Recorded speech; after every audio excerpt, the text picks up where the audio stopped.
لبيك اللهم لبيك لبيك لا شريك لك لبيك إن الحمد والنعمة لك والملك لا شريك لك. بسم اللہ الرحمن الرحیم. الحمد للہ رب العالمین، الصلاۃ والسلام علی سید المرسلین وعلی آلہ وصحبہ اجمعین. ارشاد باری تعالی ہے وَلِلَّهِ عَلَى النَّاسِ حِجُّ الْبَيْتِ مَنِ اسْتَطَاعَ إِلَيْهِ سَبِيلًا. اللہ تعالیٰ کی طرف سے لوگوں پر یہ بات فرض ہے کہ اس گھر تک پہنچنے کی استطاعت رکھنے والے اس کا حج کریں. تو اللہ تعالیٰ کی طرف سے ہم پر جو حج فرض کیا گیا ہے وہ اس صورت میں ہے کہ وہ استطاعت ہو، اور استطاعت سے مراد ہی وہ سفر کے اخراجات ہیں، امن و امان ہے، صحت ہے، زیر کفالت افراد کے اخراجات ہونا ہے، اور اگر نہ ہو تو اس پر حج کا ادا کرنا فرض نہیں ہوگا، جیسے کہ ارشاد باری تعالی ہے لا یکلف اللہ نفسا الا وسعها. تو اللہ تعالیٰ نے ہم پر یہ حج فرض کیا، لیکن اس کے ساتھ ساتھ ہمارے لیے آسانیاں بھی پیدا کر دیں. حج کی آسانیوں میں سے ایک یہ ہے کہ اللہ تعالیٰ نے اپنے بندوں پر ساری زندگی میں صرف ایک دفعہ حج کرنا فرض کیا ہے، جیسے کہ حدیث سے معلوم ہوتا ہے، جیسے کہ حضرت ابو ہریرہ رضی اللہ تعالیٰ عنہ روایت کرتے ہیں کہ رسول اللہ صلی اللہ علیہ وسلم نے ہمیں خطبہ ارشاد فرمایا ایھا الناس قد فرض اللہ علیکم الحج فحجوا. ایک شخص نے عرض کیا اکل عام یا رسول اللہ، کیا ہر سال؟ تو حضرت صلی اللہ علیہ وسلم خاموش رہے، یہاں تک کہ اس نے 3 مرتبہ یہی سوال دہرایا. اس پر رسول اللہ صلی اللہ علیہ وسلم نے فرمایا لو قلت نعم لوجبت ولما استطعتم. اگر میں ہاں کہہ دیتا تو ہر سال واجب ہو جاتا اور تم ہر سال ادا کرنے کی طاقت نہ رکھتے. اور ایک اور حدیث میں بھی آتا ہے کہ جو کہ حضرت ابن عباس رضی اللہ تعالی عنہما نے روایت کی ہے کہ اقرا ابن حابس رضی اللہ تعالی عنہ نے نبی کریم صلی اللہ علیہ وسلم سے استفسار کرتے ہوئے عرض کیا کہ یا رسول اللہ الحج فی کل سنۃ او مرۃ واحدہ، کہ یا رسول اللہ کیا حج ہر سال کرنا ہوگا یا صرف ایک دفعہ؟ تو آپ صلی اللہ علیہ وسلم نے فرمایا بل مرۃ واحدہ فمن زاد فہو تطوع، بلکہ ایک مرتبہ ہے، پس جس نے زیادہ مرتبہ کیا تو وہ نفلی ہے. اللہ تعالیٰ کا یہ احسان ہے اور اپنے بندوں کے لیے آسانی مہیا کرنا ہے کہ اس نے حج کی ادائیگی میں ہمارے لیے سہولت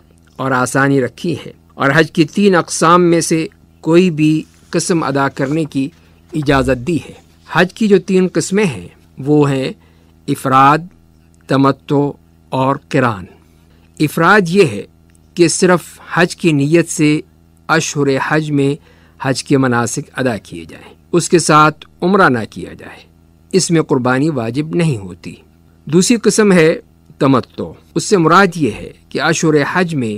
میقات پر صرف عمرے کی نیت کی جائے اور عمرے کے مناسک ادا کر کے احرام کھول دیا جائے، اور پھر 8 ذی الحجہ کو اپنی قیام گاہی سے حج کا احرام باندھا جائے اور حج کے مناسک ادا کیے جائیں، اور اس میں قربانی بھی دینا ہوگی. اور تیسری قسم ہے قران. اس سے مراد یہ ہے کہ حج کے مہینوں میں میقات پر عمرہ اور حج دونوں کا ایک ساتھ احرام باندھا جائے، عمرے کے مناسک ادا کر کے احرام نہ کھولا جائے بلکہ اسی احرام میں حج کے مناسک بھی ادا کیے جائیں. یعنی ان تینوں قسموں میں فرق یہ ہے کہ افراد میں صرف حج کی نیت ہے، عمرہ نہیں ہے، اور تمتع میں عمرہ اور حج الگ الگ ہیں اور الگ الگ ان کی نیت کی جائے گی، احرام باندھا جائے گا اور قربانی کی جائے گی. تیسری صورت میں یعنی قران کی صورت میں عمرہ اور حج کا احرام ایک وقت میں اور ایک ساتھ ایک ہی نیت کے ساتھ باندھا جائے گا اور اس میں بھی قربانی ہوگی. اور جن لوگوں کے پاس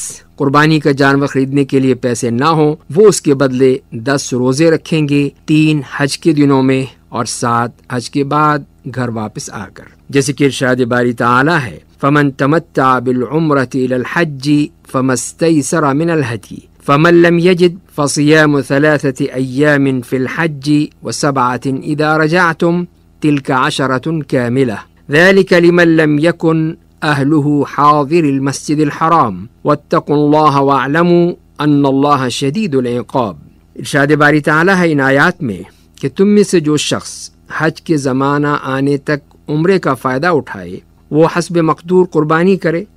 اور اگر قربانی میسر نہ ہو تو 3 روزے حج کے دنوں میں رکھے اور 7 روزے گھر پہنچ کر، اس طرح پورے 10 روزے رکھ لے. یہ حکم ان کے لیے ہے جو مسجد حرام کے رہنے والے نہ ہوں. تو لوگوں اللہ سے ڈرتے رہو اور جان لو کہ اللہ تعالیٰ سخت عذاب والا ہے۔ تو اس طرح اس صورتحال میں جیسے کہ معلوم ہوا کہ یہ حکم ان لوگوں کے لیے ہے جو مسجد حرام کے رہنے والے نہ ہوں، تو اس سے معلوم یہ ہوا کہ جو لوگ باہر سے آ رہے ہیں ان کے لیے بہتر یہی ہے کہ وہ حج تمتع کی نیت کریں، اور خاص طور پہ اس صورت میں جب کہ وہ حج سے پہلے پہنچ جائیں اور ان کے پاس اتنا وقت ہو کہ وہ مکے میں رہیں گے۔ ان کے لیے بہتر یہی ہے کہ وہ پہلے عمرہ کر لیں، احرام کھول دیں اور اس کے بعد پھر حج کا احرام باندھیں۔ اس طرح ان کے لیے یہ الگ الگ دو نسک ہو جائیں گے، دو طریقے ہو جائیں گے۔ اور یہی تو ہم دیکھتے ہیں کہ اللہ تعالیٰ نے اپنے بندوں کی سہولت اور مختلف الحال لوگوں کے حالات کو سامنے رکھتے ہوئے حج کی ادائیگی کے بھی مختلف یہ طریقے مقرر کر دیے ہیں تاکہ امت مسلمہ کے مختلف الحال لوگوں کے لیے کوئی ایک متعین طریقہ باعث مشقت نہ ہو اور ہر شخص اس طریقے کو اختیار کرے جس میں اس کے لیے آسانی ہو۔ تو ظاہر ہے اس سے بات یہی واضح ہوتی ہے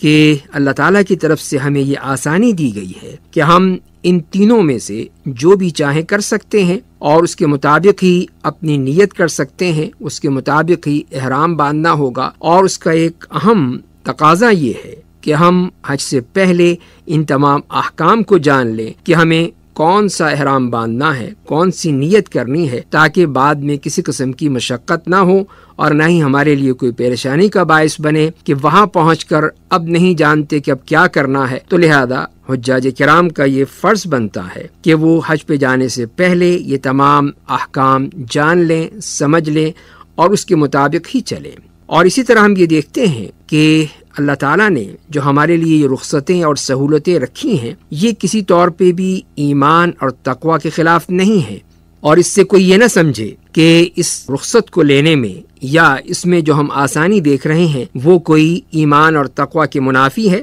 ایسا ہرگز نہیں ہے، اس لیے کہ نبی کریم صلی اللہ علیہ وسلم نے جو طریقہ اختیار کیا تھا اس میں ہمیشہ آسان پہلو کو ہی آپ اختیار فرمایا کرتے تھے، جیسے کہ حضرت عائشہ رضی اللہ تعالیٰ عنہ کا بیان ہے کہ جب بھی رسول اللہ صلی اللہ علیہ وسلم کو دو چیزوں میں سے کسی ایک چیز کو قبول کرنے کا اختیار دیا جاتا تو آپ ہمیشہ آسان چیز کو اختیار فرماتے تھے، بشرطے کہ وہ گناہ نہ ہو۔ اگر گناہ ہوتا تو اس سے وہ بہت دور ہوتے۔ اور ایک اور روایت سے بھی یہی بات معلوم ہوتی ہے کہ جس میں آپ کا یہ ارشاد ہے کہ تم آسانی پیدا کرنے کے لیے بھیجے گئے ہو، دشواری پیدا کرنے کے لیے نہیں بھیجے گئے ہو۔ لوگوں کے لیے آسانی پیدا کرو، ان کے دلوں میں سکون و طمانینت کی کیفیت پیدا کرو اور ان کو دین سے متنفر نہ کرو۔ تو جبکہ نبی کریم صلی اللہ علیہ وسلم نے یہ ہمارے لیے ایک واضح طریقہ عطا فرما دیا ہے، واضح ایک اسلوب دے دیا ہے کہ ہم اس میں آسانی اختیار کر سکتے ہیں، تو لہذا پھر مشقت کی ضرورت نہیں ہے۔ تو جیسے کہ قران کی صورت میں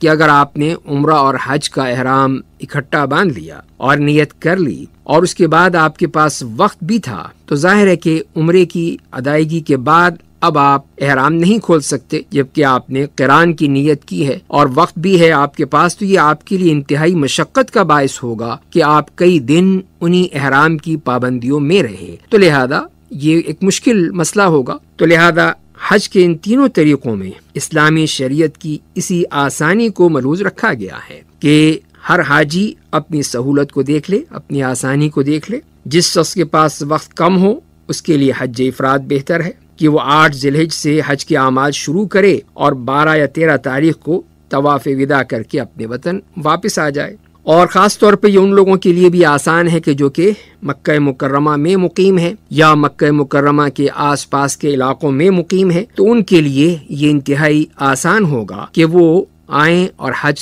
کا احرام باندھیں اور حج کریں اور واپس چلے جائیں۔ ان کے لیے لمبا عرصہ زیادہ رہنا مشکل بھی ہے اور ان کے لیے اتنی مشقت بھی نہیں ہے۔ اور اسی طرح جو شخص نہ قربانی کر سکتا ہو اور نہ اس کے بدلے روزے رکھ سکتا ہو، اس کے لیے بھی حج افراد مناسب ہے، اس لیے کہ اس میں قربانی نہیں ہے۔ تو اس صورت میں اس کے لیے یہ آسانی پیدا ہو گئی کہ وہ اب قربانی جب نہیں کرنا چاہتا اور نہ ہی وہ روزے رکھنا چاہتا ہے یا اس کی سکت نہیں رکھتا ہے، تو اس صورت میں بھی وہ حج افراد کر سکتا ہے، بشرطے کہ اس کے پاس اتنا ہی وقت ہو کہ وہ حج کر لے۔ اور اسی طرح جو شخص 5 یا 6 ذی الحجہ کو مکہ پہنچے وہ قران کا احرام باندھے، اس لیے کہ 8 تاریخ سے حج کے مناسک شروع ہو جاتے ہیں اور عمرہ اور حج کے احرام کے درمیان صرف چند دن ہوتے ہیں۔ ان میں احرام کی پابندی باعث مشقت نہیں ہوتی، تو جو لوگ ذی الحج کے آغاز یا اس سے بھی پہلے مکہ پہنچ جائیں تو وہ تمتع کا احرام باندھیں۔ تو یہاں پر بھی دیکھیے کہ کتنی ہمارے لیے آسانی پیدا ہو گئی ہے کہ جو شخص باہر سے آیا ہے اور اس نے عمرہ اور حج کی نیت کی ہے تو وہ اگر 1-2 دن اس پابندی کو برداشت کر لے تو وہ حج قران کر سکتا ہے، اس کو احرام کھولنے کی ضرورت نہیں ہے اور وہ اسی طرح اپنے احرام میں ہی رہے گا یہاں تک کہ 8 ذی الحج کو وہ حج کے لیے چلا جائے۔ اور جو شخص زیادہ وقت کے لیے آیا ہے اور اس کے لیے ایک فاصلہ موجود ہے تو اس کو چاہیے کہ وہ تمتع کا احرام باندھے اور عمرہ کر کے احرام کھول دے، پھر 8 ذی الحج کو اپنے قیام گاہ سے احرام باندھے۔ ان کے لیے افراد اس لیے بہتر نہیں ہے کہ وہ عمرے کی سعادت اجر و ثواب سے محروم رہیں گے، اور قران اس لیے مناسب نہیں ہے کہ طویل مدت تک احرام کی پابندیاں باعث مشقت ہوں گی۔ لہذا ہر شخص اپنی سہولت اور مخصوص حالات کو سامنے رکھ کر افراد، قران یا تمتع کا احرام باندھ سکتا ہے، اور اس میں جہاں تک کہ اجر و ثواب کا معاملہ ہے وہ تو اللہ تعالیٰ کے ہاتھ میں ہے۔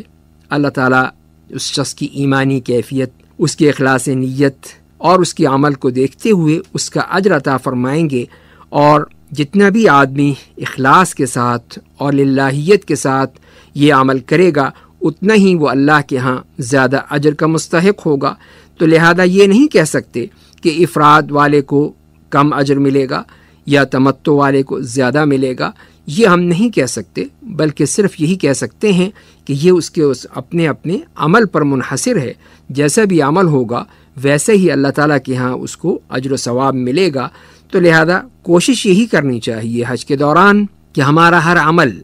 ہمارا ہر وقت اور لحظہ اور ہر ساعت جو ہے ایمان کے ساتھ اور اخلاص نیت کے ساتھ بسر ہو، اس میں کسی قسم کی کوئی غلط بات کہنا، غلط گفتگو کرنا، کسی قسم کے اور دنیاوی معاملات میں الجھنا، اس کے بجائے اپنے آپ کو صرف اور صرف اللہ کے اس مناسک کے ساتھ ہی منسلک کر لینا، یہی سب سے بڑی بات ہے۔ اس طرح اگر ہم کر لیں تو یقیناً ہمارا یہ حج مبرور ہو سکتا ہے، اور حج مبرور وہی ہے کہ جس میں پوری طرح اللہ تعالیٰ کے لیے تمام اعمال کیے جائیں، جیسے کہ اللہ تعالیٰ نے اسی کا حکم دیا ہے،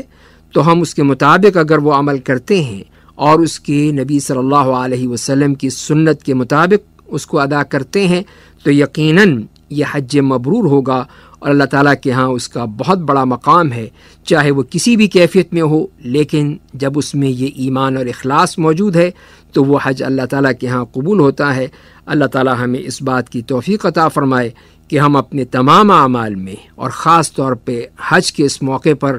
اپنے تمام اعمال کو اللہ کے لیے خالص کر دیں، اللہ تعالیٰ کے احکام کے مطابق اس کو ادا کریں، نبی کریم صلی اللہ علیہ وسلم کی سنت کے مطابق ادا کریں، تاکہ یہ ہمارا حج مبرور ہو سکے۔ وآخر دعوانا ان الحمد للہ رب العالمین۔ لبیک اللہم لبیک، لبیک لا شریک لک لبیک، ان الحمد والنعمت لک والملک لا شریک لک۔